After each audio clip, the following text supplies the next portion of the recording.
Vamos con el análisis. Para ello nos acompaña Juan Raúl Ferreira. Él es analista internacional, nos acompaña desde Punta del Este en Uruguay. Juan Raúl, buenas noches, bienvenido a Noticias de Telesur. Buenas noches, Tatiana, nuevamente un placer de estar en su programa y bueno, y de poder colaborar con algún aporte a Telesur. Muy importante los comentarios de Paola y del otro colega. Yo voy a tratar entonces de no repetir. ¿Qué es lo que hace este caso muy paradigmático? La Iglesia ocultó y fue muy cómplice en los casos de abusos de menores, pederastía, etc. Yo creo en lo personal que la razón por la cual renunció, dimitió, abdicó el Papa Ratzinger, el Papa Benedicto XVI, fue, entre otras cosas que lo desbordaron, que él había sido cómplice, sobre todo en la Iglesia de Estados Unidos, del ocultamiento de mucha de esta información. El Papa Francisco inicia su pontificado con una posición muy dura respecto de este tema y con sanciones que ya no tenían precedentes. Pero este caso es distinto. ¿Qué es lo que lo hace distinto? Lo hace distinto aún a cuando él ve en la Catedral de Santa María Mayor al ex cardenal primado de Estados Unidos, que estaba sancionado en penitencia, y lo ve allí y se acerca y le dice: ¿usted qué hace acá? Hacía 3 o 4 días que el Papa, que es además obispo de Roma, había asumido, y él dice: estoy cumpliendo con mi penitencia. Le dijo: no, a 2 cuadras de Vía Véneto de la penitencia no.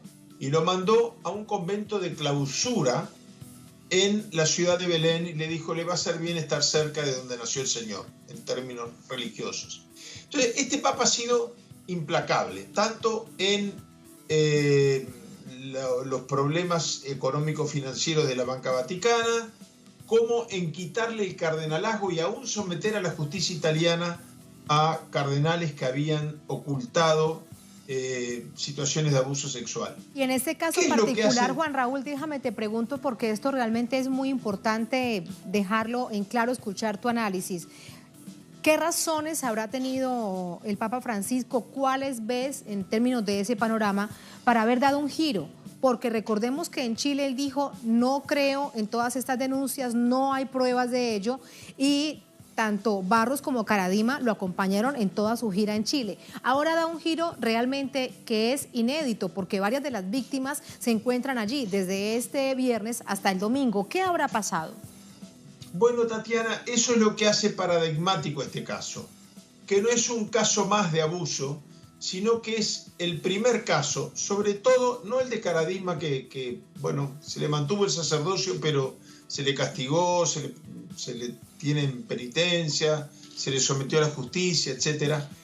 Pero lo que sí es cierto es que el obispo Barros, acusado por la jerarquía eclesiástica chilena, acusado por las víctimas del abuso, etc., el Papa, en una visita a Chile, no desde Roma a la distancia, en su última visita a Chile, sabiendo además el costo que eso iba a tener, lo defendió acérrimamente. Incluso a veces se bajó del papamóvil, se acercó a gente y le dijo: todo esto es una infamia, una calumnia contra el obispo Barros, que no tiene absolutamente nada que ver. El día que alguien me presente una prueba, yo hablaré. Bueno, lo que pone en cuestión la credibilidad del Papa en esta situación es que se equivocó muy feo.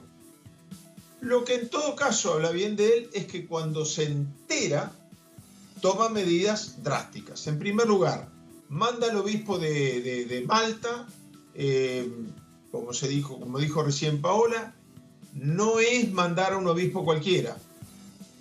Él ha estado en las investigaciones más duras y que han tenido castigos más fuertes, incluso el desmoronamiento de algunas figuras importantes y de mucho peso del Vaticano en investigaciones de este tipo.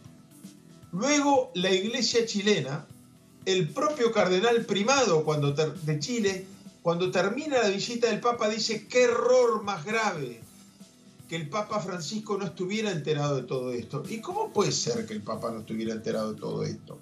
Entonces, mi opinión y mi análisis es, creo que hay intereses muy poderosos detrás de Caradima y detrás de todos sus asociados, como el obispo de Osorno, el monseñor Barros, que ya no cabe ningún margen de duda de que fue cómplice en el ocultamiento de la información.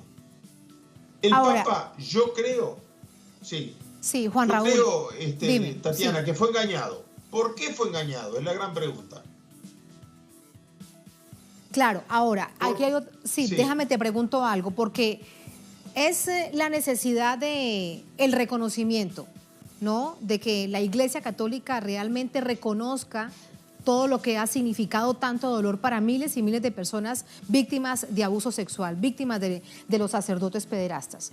Esto es una cosa, pero lo otro que también se exige y cada vez con más fuerza, sobre todo cuando el Papa Francisco presenta estos pasos, es cuando pasará a la justicia ordinaria. Ese es un punto fundamental. Sí.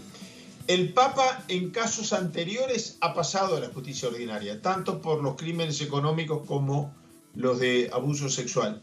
En este caso hubo una defensa desproporcionada con la realidad y que evidentemente no coincide con la posición que tenían los obispos chilenos. Entonces, alguna explicación, yo voy a hacer brevísimamente la mía, tiene que haber, podré estar en el acierto yo u otros, para que algún grupo de interés muy fuerte se encargara de que el Papa no supiera y que espontánea y legítimamente defendiera a quien era indefendible, ni siquiera por la propia Iglesia chilena. Entonces, yo creo que acá hay grupos de intereses económicos muy fuertes que operan en el Vaticano, muy fuertes. Yo invito a todos los televidentes de Telesur que busquen, no quiero dar nombres, pero hay dos redes importantes de búsqueda, Google y Yahoo, ¿verdad? Y todas están puestas ahora en cuestionamiento por el tema de los monopolios, el manipuleo de información, etc. Yo invito a que la gente ponga Cadima, Monseñor Barros, visita del Papa a Chile, en ambos buscadores, y verán que en uno de ellos no aparece ni siquiera una información de la visita del Papa a Chile. Eso, perdón que lo diga con esta crudeza, eso es plata. Ese silencio es comprado. Y esos grupos de interés tan poderosos, en los cuales yo personalmente vinculo directamente al Opus Dei, son los que rodearon al Papa de una desinformación que le hizo cometer un error. Ese error podía tener dos caminos: o continuar con él y terminar en una ruptura con la propia Iglesia chilena, o asumir, como hizo el Papa en la carta que recién mencionaba Paola, a los obispos chilenos, que se equivocó y que él quiere tener todas las pruebas. Él en Chile dijo esta frase que es muy importante, dijo: una sola información contra Monseñor Barros y yo lo destituyo. Y ahora está abrumado de información y yo creo que lo va a destituir. ¿Y crees entonces, Juan Raúl, crees que se va, con esto te despido, te pregunto, esta última reflexión sin duda es muy importante, se abre así esta caja de Pandora que ha ocultado de manera permanente, no me refiero solo a Chile, sino a todo el continente, Estados Unidos, distintas naciones de Europa, con este accionar del Papa Francisco? Yo creo que este es un punto de quiebre. Es un punto de quiebre donde el Papa, en la carta que refería Paola, que le manda a los obispos chilenos, le dice: la Iglesia tiene que sentir mucha vergüenza, pero yo además personalmente tengo que pedir perdón. Recibe a las víctimas que se había negado a recibirlas. Nombra al más duro de los investigadores para investigar. Yo creo que este es un punto de quiebre muy importante. Y termina con un tema que vincula no solamente a la Iglesia Católica de Chile con el Vaticano, sino a los estados que tienen relaciones diplomáticas. Escribe, como recién se definió, el Papa una carta anunciando que va a pedir perdón públicamente por su equivocación, pero además ayer el presidente Piñera, esto es muy interesante, lleva el tema al plano diplomático y dice que esa manifestación del Papa mejoraría enormemente las relaciones de Chile como Estado y la Ciudad del Vaticano como Estado, no como religión, diplomáticamente. Creo que ahí está la clave de que el Papa fue engañado, que es muy fácil identificar los intereses económicos. No se trataba de defender a algunos sacerdotes para defender a la Iglesia como institución, porque eso no lo ha hecho en otros casos el Papa.